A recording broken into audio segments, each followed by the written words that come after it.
Welcome, family and friends, to the Mount Olivet Tabernacle Baptist Church, where the neighborhood becomes the family of God.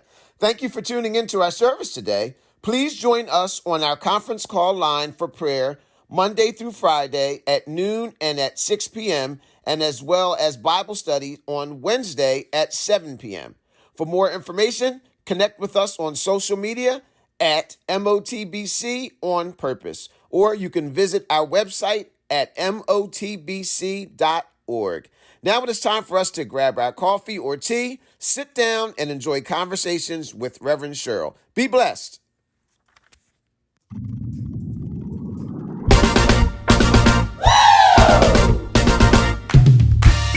Here we go! Praise and worshipers! People of every nation, lift your voice to the King of Kings and the Lord of Lords, for he's worthy. Come on.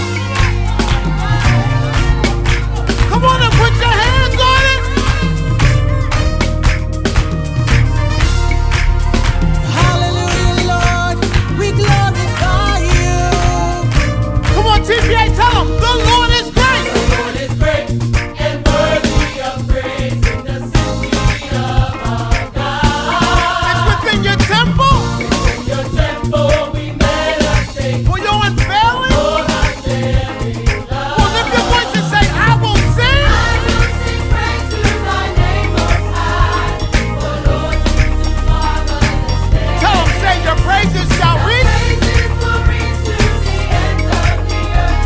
For Lord, you are King of kings. The Lord is great. Come on, sing. The Lord is great and worthy of praise in the city of our God. Within your temple, God, Oh, we meditate on your unfailing love. I will. I will sing praise to thy name most high. For Lord, you do marvelous things. your praises shall reach, Lord. Reach to the ends of the earth. For Lord, you are King of You kings. are King. Come on. King of kings, you are Lord of lords. I like it. I like it. Come on. Now and forever. You are King of kings. You are Lord of lords. I will give you Come on, now and forevermore.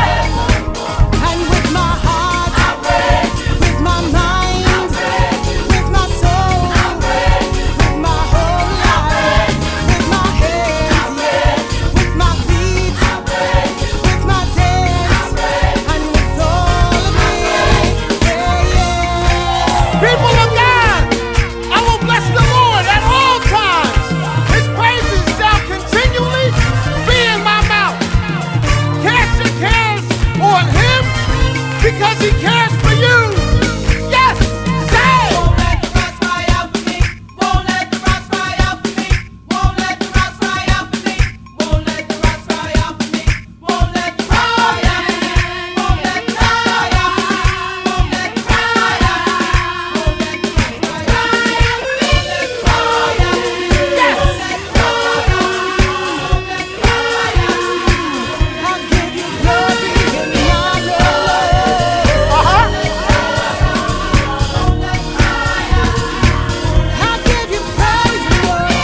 King of kings you are, Lord of lords you are. We honor you, Lord. There is no one like you. There is no one like you. Yeah, yeah. Won't let the rocks cry out, no. Won't let the rocks cry out. I won't let the rocks cry out, no. Come on. Come on, he's worthy.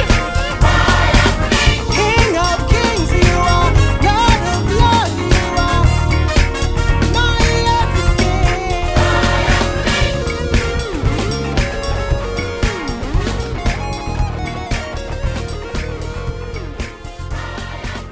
With all my mind and with all my strength, Lord.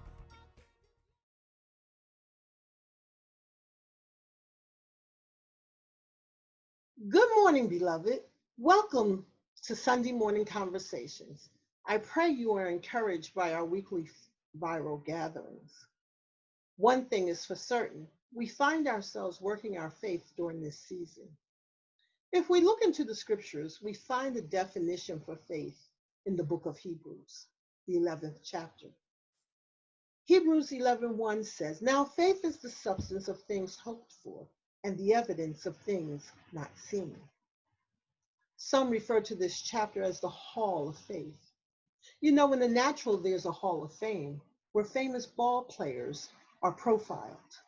Sports fans all over the world refer to it whenever they want to call attention to an individual's achievements in their field. Well, Hebrews 11 places emphasis on the walk of faith of the matriarchs and patriarchs of our faith. Let's see. You'll find Abraham motivated by faith to obey God's call to leave a familiar place and discover new territory which he inherited from God. Sarah is always there. Granted, she had a private chuckle, but she used her faith to embrace God's miraculous power to conceive a son in her barren womb and in her not so young age. Isaac's faith kept him wrapped in perfect peace while he was being prepared to be a sacrificial lamb for a day. The power of faith prompted Isaac to impart a blessing to his sons, Jacob and Esau, concerning their prophetic destinies. Jacob's faith kept him worshiping until the end of his life.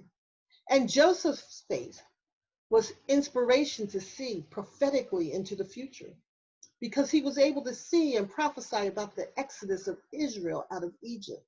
He gave instructions that his bones should be taken with them.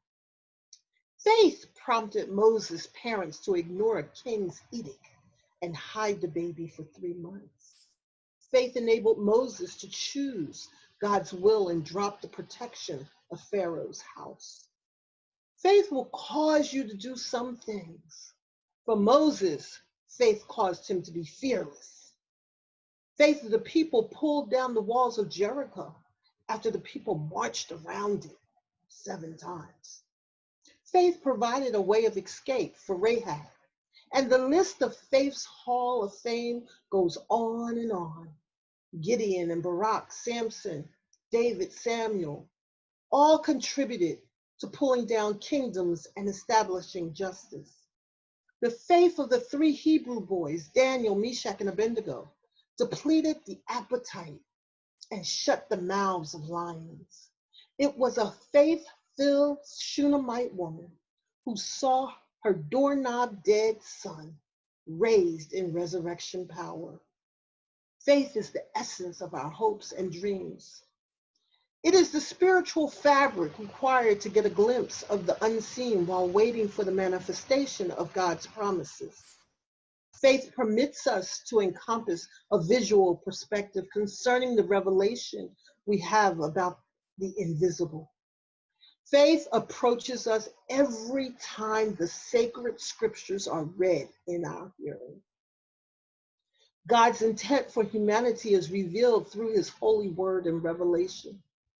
Revelation demands that we make adjustments in our thought process, in our behaviors, and in our confessions in order to transform, in order to expand our horizons, and to enlarge our territory. As we are becoming during this great pause, we can anticipate that we will garner new insight. You know, I call it the great pause because it is unusual.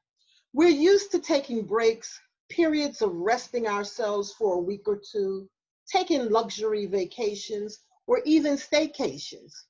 But our previous breaks or pauses have never been this intense, this anxiety-ridden for some, which makes this temporary stop or rest in action a great pause. The nature of faith breeds confidence that what is unseen is authentically genuine. The character of faith exudes commitment.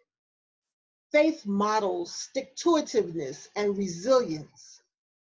Whether we live in the world of academia or occupy spaces in the church, It is appropriate for our minds to be stretched and our faith to be challenged. We're witnesses to the exceptional uniqueness of God.